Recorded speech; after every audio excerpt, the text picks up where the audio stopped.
ચાલો હવે જોઈએ સ્વાધ્યાય 3.19. આઈ કેરેટ તથા જે કેરેટ અનુક્રમે એક્સ અને વાય અક્ષ પરના એકમ સદિશ છે. સદિશો આઈ કેરેટ વત્તા જે કેરેટ તથા આઈ કેરેટ માઇનસ જે કેરેટના મૂલ્યો અને દિશા કઈ હશે?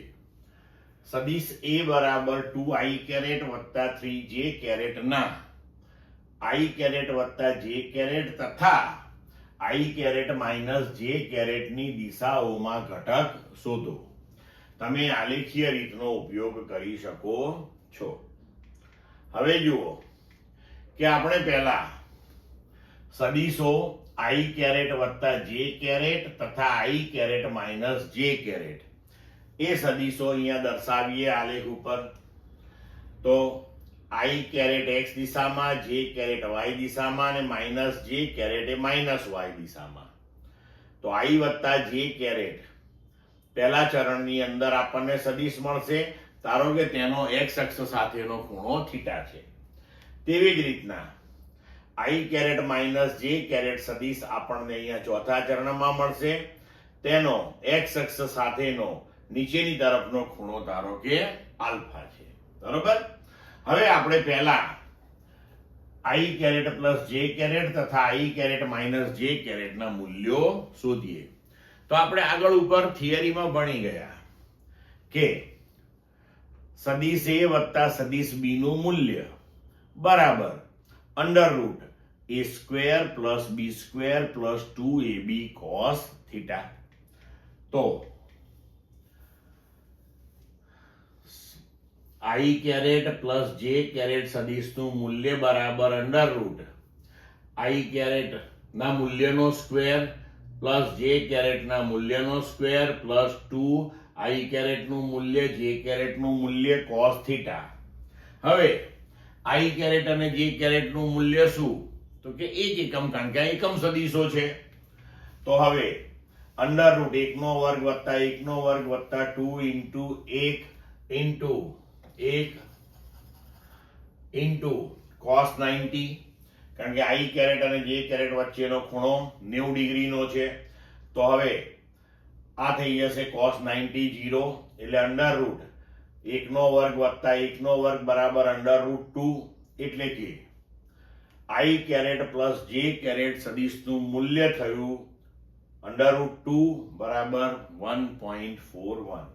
હવે તેવી જ રીતના આઈ કેરેટ માઇનસ જે કેરેટ સદિશનું મૂલ્ય, બરોબર.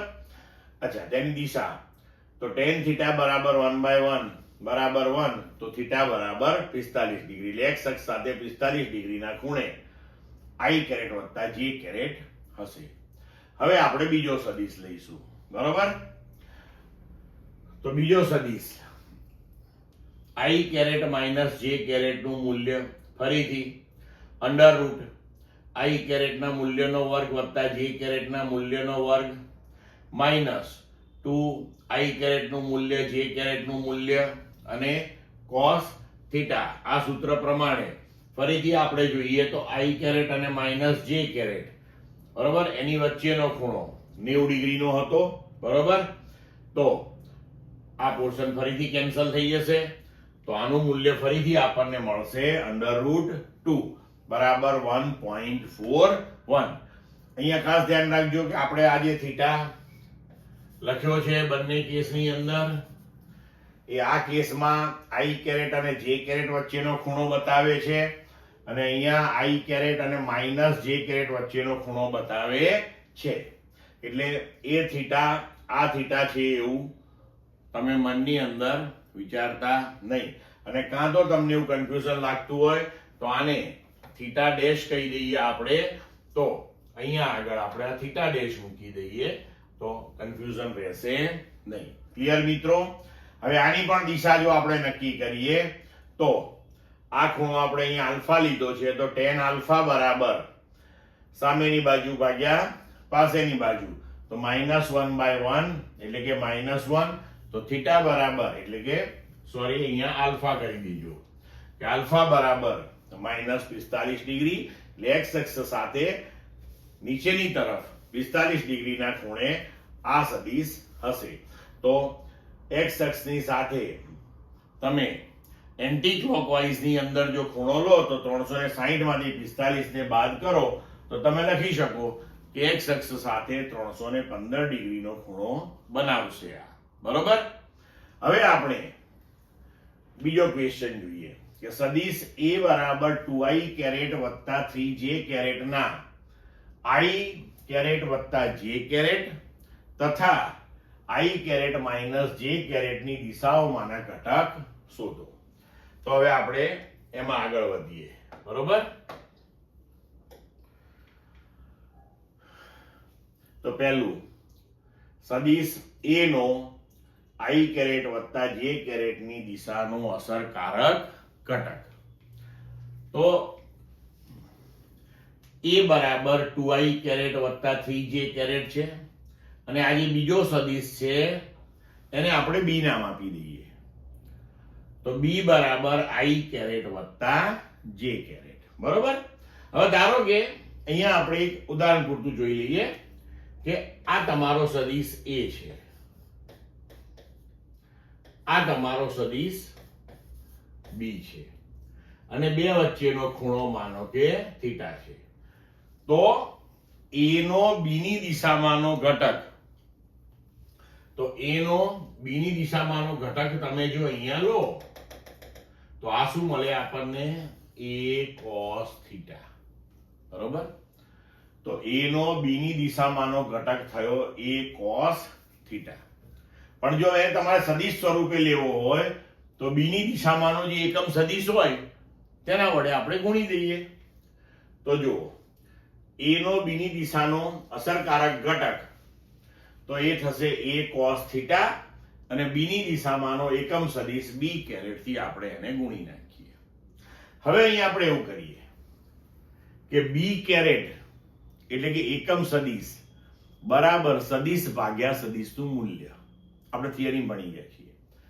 તો b કેરેટ બરાબર સદિશ b ભાગ્યા સદિશ b નું મૂલ્ય એ લખીએ અને a cos થીટા જે છે એને b થી ગુણીએ અને b થી ભાગીએ. બરોબર. એ જેટલું એડજસ્ટમેન્ટ કરીએ આપણે અહીંયા આગળ. તો જુઓ હવે આપણને જે પદ મળ્યું એ a b cos થીટા અહીંયા b થી ગુણ્યું અને એને b થી ભાગ્યું અને b કેરેટ નું મૂલ્ય મૂક્યું સદિશ b ભાગ્યા સદિશ b નું મૂલ્ય. તો અહીંયા છેદમાં થઈ જશે b સ્ક્વેર અને આ જે ab cos થીટા છે એને તમે બે સદિશોનો અદિશ ગુણાકાર એટલે કે a ડોટ b થી દર્શાવી શકો છો. બરાબર. અત્યારે ખાલી આટલું યાદ રાખો અને અહીંયા થઈ ગયું b ના મૂલ્યનો વર્ગ ઇન્ટુ સદિશ b. હવે a ડોટ b તો a 2i કેરેટ વત્તા 3j caret dot i caret વત્તા j કેરેટ સદિશ b એટલે i કેરેટ વત્તા j કેરેટ અને સદિશ b ના મૂલ્યનો વર્ગ ડાયરેક્ટ તમે અહીંયા આગળ અંડર રૂટ 2 લખી નાખશો તો પણ ચાલશે, આગળ મેળવેલું છે અને એનો વર્ગ. હવે આ જે ગુણાકાર છે તમારે કેવી રીતે કરવાનો? તો અહીંયા ખાલી ધ્યાન રાખવાનું કે આ a નો x ઘટક એટલે કે ax, આ a નો y ઘટક ay, અહીંયા b નો x ઘટક એટલે i કેરેટ નો સહગુણક અને by એટલે j કેરેટ નો સહગુણક. તો જ્યારે આ ગુણાકાર કરો ત્યારે x નો ગુણાકાર x સાથે અને y નો y સાથે એટલે કે 2 ગુણ્યા 1. અહીંયા સહગુણક 2 અને અહીંયા સહગુણક 1. તો કે ax bx એટલે 2 ગુણ્યા 1 અને વત્તા ay by એટલે કે 3 ગુણ્યા 1. એવી રીતે આપણે લખવાનું. એટલે 2 ગુણ્યા 1 વત્તા 3 ગુણ્યા 1 ભાગ્યા 2 અને i કેરેટ વત્તા j caret as it is. તો આ થઈ ગયું 3 વત્તા 2 ભાગ્યા 5 એટલે 5/2 i caret plus j caret. બરોબર છે. તો આ થઈ ગયો કહેવાય સદિશ a નો સદિશ b ની દિશામાંનો અસરકારક ઘટક. હવે એ રીતે આગળ વધીએ આપણે કે સદિશ a નો i માઇનસ j કેરેટ ની દિશાનો અસરકારક ઘટક. તો આ જ પદ્ધતિથી આપણે આગળ વધીએ. આ જે છે સદિશ આઈ કેરેટ માઇનસ જે કેરેટ, એને નામ આપી દઈએ સદિશ સી. તો સદિશ એ, સદિશ સી. તો હવે સદિશ એ નો સદિશ સી ની દિશામાંનો અસરકારક ઘટક, તો જેમ અહીંયા લખ્યું a cos theta b caret, તો હવે અહીંયા લખાશે a cos theta c caret.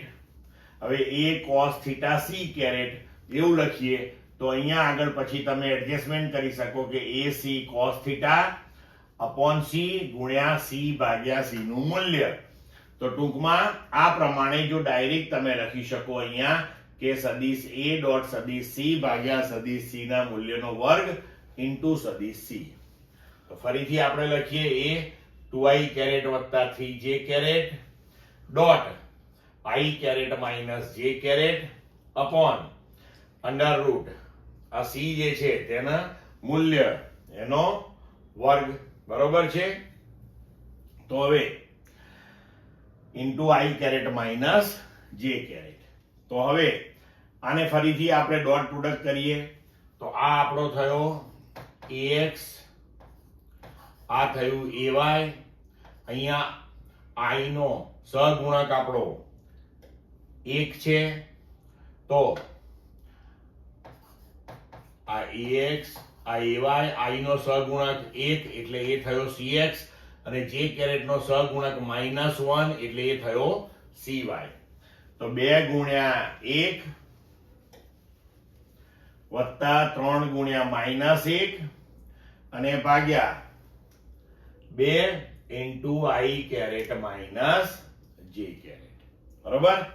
તો હવે 2 -3 એટલે કે -1/2, તો આના બરાબર જવાબ આવશે -1/2 into i caret minus j caret. તો આ સદિશ જે આપણને પ્રાપ્ત થયો અહીંયા એ થશે સદિશ a નો i caret minus j caret ની દિશામાંનો અસરકારક ઘટક. ક્લિયર?